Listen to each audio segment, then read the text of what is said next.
broadcasting live from the Business Radio X studios in Houston, Texas. It's time for Houston Business Radio. Now, here's your host.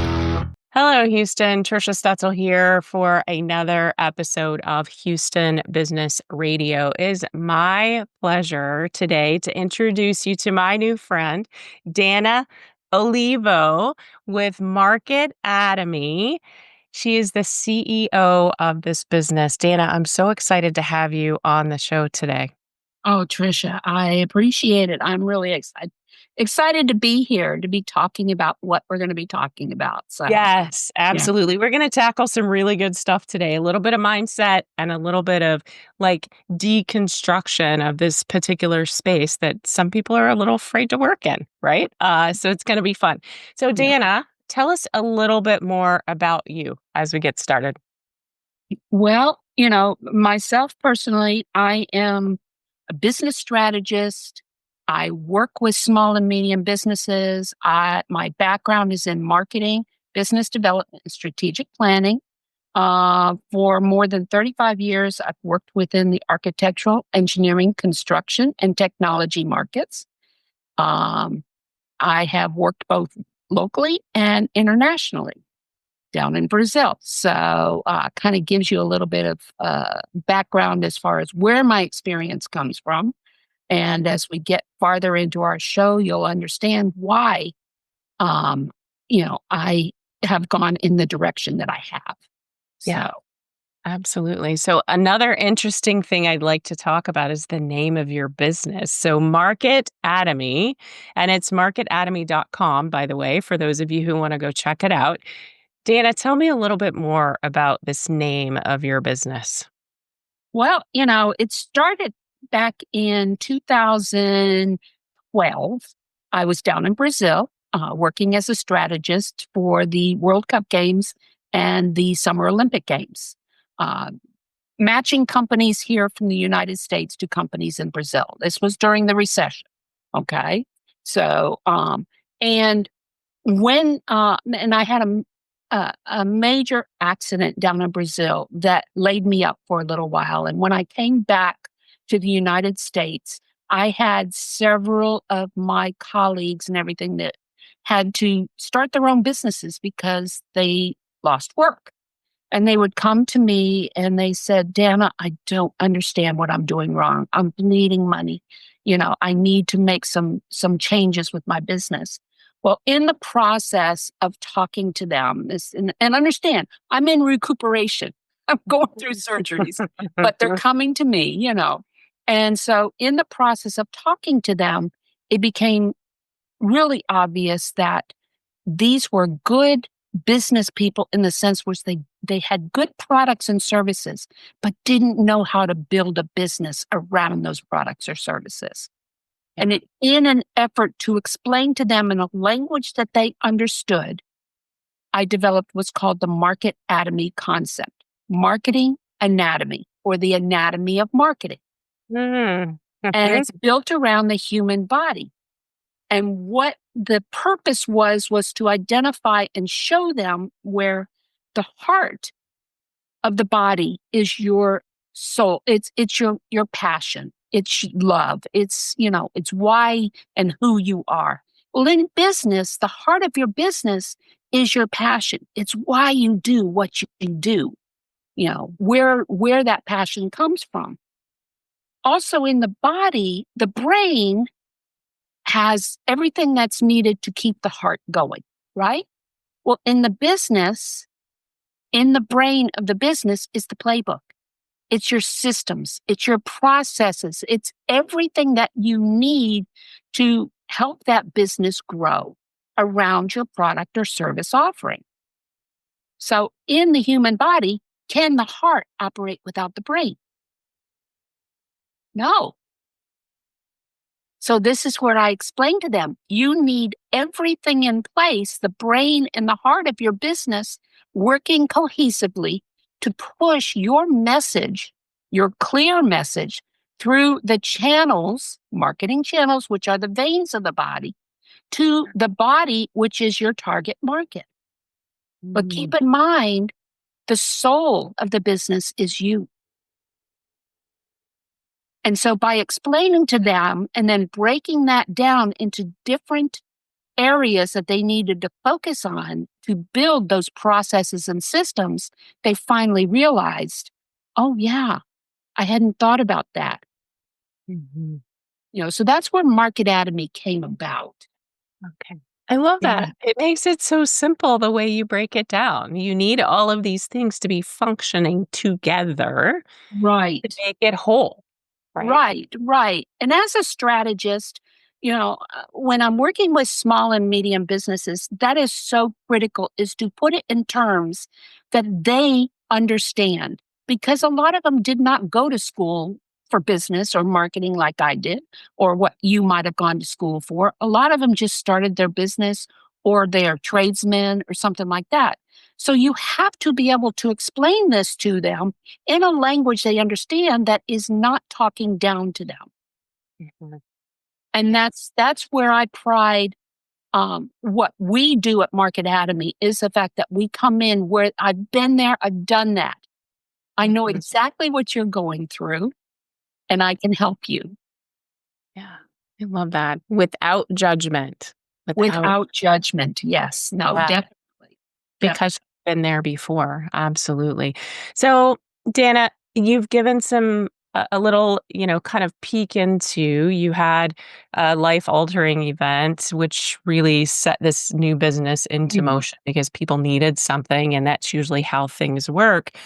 But there's some other things that come into play here, I think, as business owners. I talk to so many small and medium business owners that have some of these self-sabotaging beliefs Right. around their businesses. So, can you talk a little more around how those things that we tell ourselves or that we're thinking can keep us from receiving what we deserve? Right.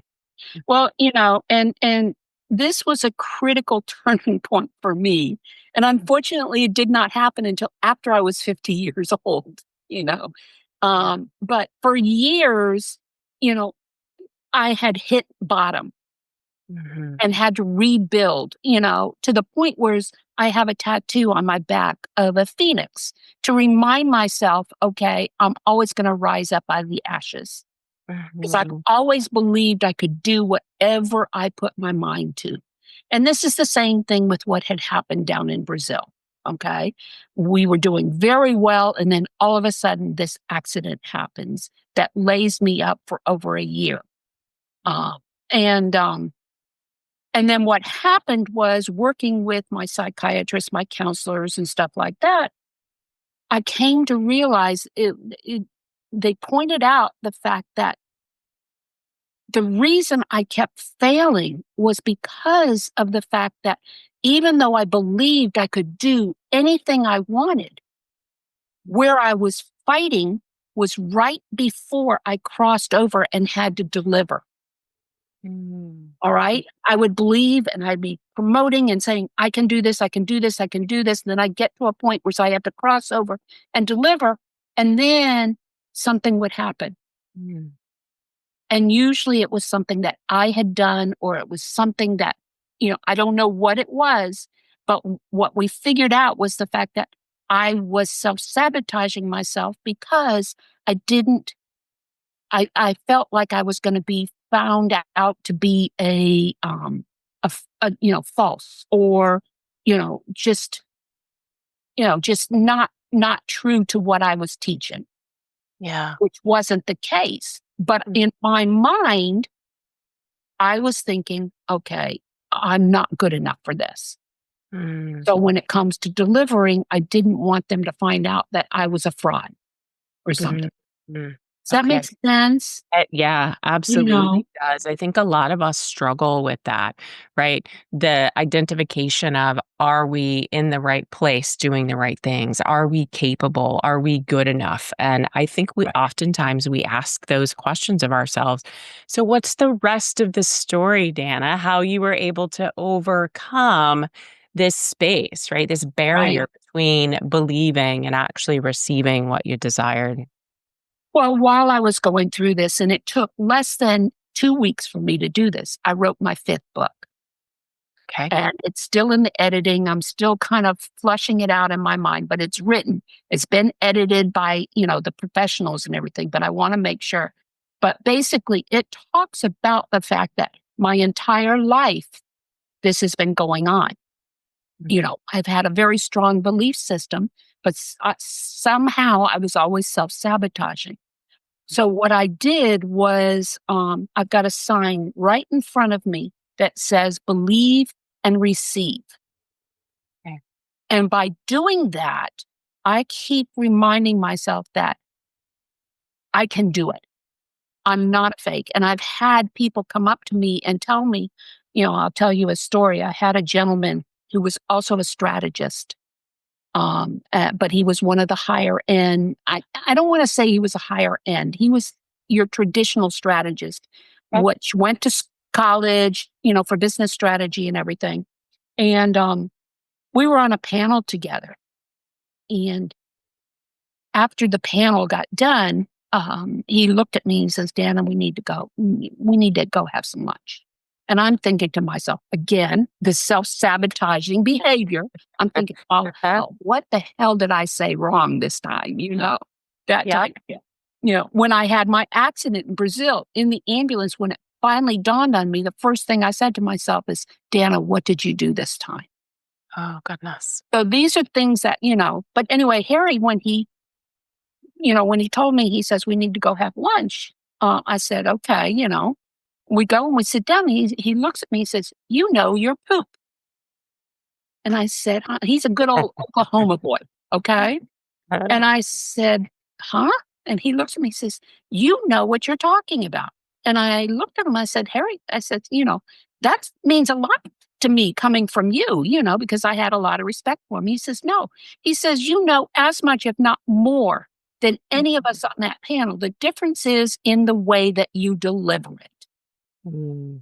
And that was a turning point for me in a lot of things, is understanding, yes, I'm not going to compare myself to other strategists out there. I can't compare myself to other marketers or anything like that. When you're in business, that credibility and that vulnerability speaks louder than any marketing you can do. Yeah, absolutely. Yeah. So, thank you for sharing that story. And I think so many of us coming back to so many of us do struggle with that, right? We're telling ourselves one thing, but do we actually believe it? And I love the idea of being vulnerable and building credibility and just being you and not trying to be someone else or compare yourself to others who are out there. All right. So we're about halfway through, and I want to give folks an opportunity to connect with you if they're already interested. Maybe they want to learn more about Brazil, or maybe they want to learn more about these self-sabotaging beliefs or ways that they can overcome them. What is the best way to connect with you, Danna? They can connect with me through marketatomy.com. They can email me at Danna, Danna Olivo at marketatomy.com. Or they can go to my calendar link, which you're going to put into the show notes. I And you will. can actually set up an appointment to talk with me. And that's free of charge. So by clicking on that one-to-one meeting for my calendar, you actually will get 60 minutes of my time. Wow, that's fantastic. Thank you, Yeah. Danna. That's Yeah. amazing. Yeah, you guys, it's in the show notes. So if you're sitting at your computer listening or watching right now, just point and click. It's really easy to set up a 60-minute conversation with Danna to find out more about her and about Market Atomy and the type of work that she's doing. So, Danna, Mhm. I'd like to leave the mindset conversation just a little bit and move towards government contracting. I know some of you out there listening are like, "Oh, that's such a hard space to play in." And I think many of us have that idea in our head, like, I want to go pursue government contracting, but it sounds so hard and there's so much red tape. So can we talk about all of that stuff? Like, what do you think is keeping our business owners from pursuing government contracting? Fear. More Fear. than anything, Yeah. fear. Okay. Okay. Uh, I've been doing government contracting for over 35 years, Okay. coming from the architectural engineering construction market, mostly on the commercial side. And whenever you go after these government contracts, um, what we call requests for proposals, things like that. Whenever you're going after government contracting, there is a lot of red tape, a lot of regulations and things like that. And what you have to keep in mind is the fact that they are dealing with our taxpayer dollars. Okay. So a lot of these regulations and everything are designed so that they can respond to where our tax dollars are going. Mhm. So, with that being said, going after government contracting is no different than going after private business. If Yep. you're a small or medium business owner, you know that you have to create relationships with the people that you want to do business with and ultimately build that relationship so that you can actually work with them. It's the same thing with government. The difference between working on the private sector and the government sector is finding those people who are the decision makers Okay. within government contracting. And one thing to keep in mind, the government does not produce or do anything. Okay. They work with what's called prime contractors. They'll hire your large firms or your medium firms or even your small firms to produce or to, provide the products or services that they need. Mm. And so understanding the process that's needed in order to go after these programs is critical. I have several educational webinars or informational webinars that I do, and one of them is called Breaking Barriers into Government Contracting. And if you Okay. want to find out when my next presentation will be on that, simply schedule a time on my calendar or reach out to me, and I'll be glad to let you know the next time I'm going to be presenting that. But what breaking barriers into government contracting does is I actually explain what the process is that the government goes through in order to find the people to fulfill their needs, the procurement process. But we also talk about the money flow from federal on down to municipal, and by the time federal disperses its money down to the state, and then the state disperses down to county and then to municipal, you know, it's like working with your 401k or unemployment. Let's look at your unemployment check. It only covers a small portion. Right. So therefore, at the county side and the municipal side, that's why the city and municipal, governments go out and they get their tax dollars. They get all of these fees, which helps pay for what needs to be done. So Mm. understanding this process helps to understand when you're going after these projects, where that money's coming from.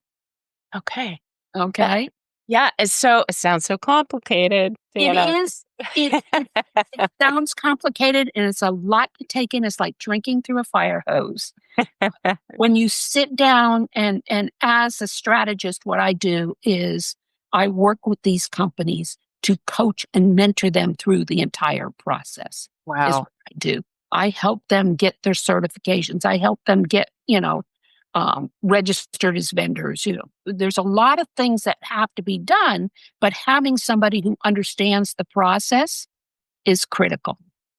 Absolutely. We all need a Danna in our corner so that we can get through the red tape, right? And I think I told you this before when we had our discovery conversation. I have a lot of veterans who are business owners that listen to this show. So, any particular piece of advice for those veteran business owners out there? Well, definitely when it comes to being a veteran, disabled or not disabled or whatever, having that veteran status puts you into a prime position for getting Mhm. some of these contracts, as long as you are showing up properly. Okay. What that means is you are registered, and everything else. Yeah. Now, the minority status as a veteran or a disabled veteran, Mhm. in a small business, that always puts you in a prime position. Um, The other thing to keep in mind, and I wanted to touch on this, everything that's going on right now with the federal government. Mhm. Okay. What the, Doge and what, the tariffs and everything else. Everybody is up in arms about what's happening on the federal side. And Mhm. I'm currently putting a presentation together, an informational session together, talking about what we could expect. But when you look at the 4 or 5 areas that President Trump and is concentrating on, the tariffs, Doge, everything else, Mhm. the reasoning behind it makes solid business sense. Makes solid business sense with what they're doing. How they're doing it is another story. Mhm. All right. And I'm not going to speak to whether I agree or disagree or anything like that.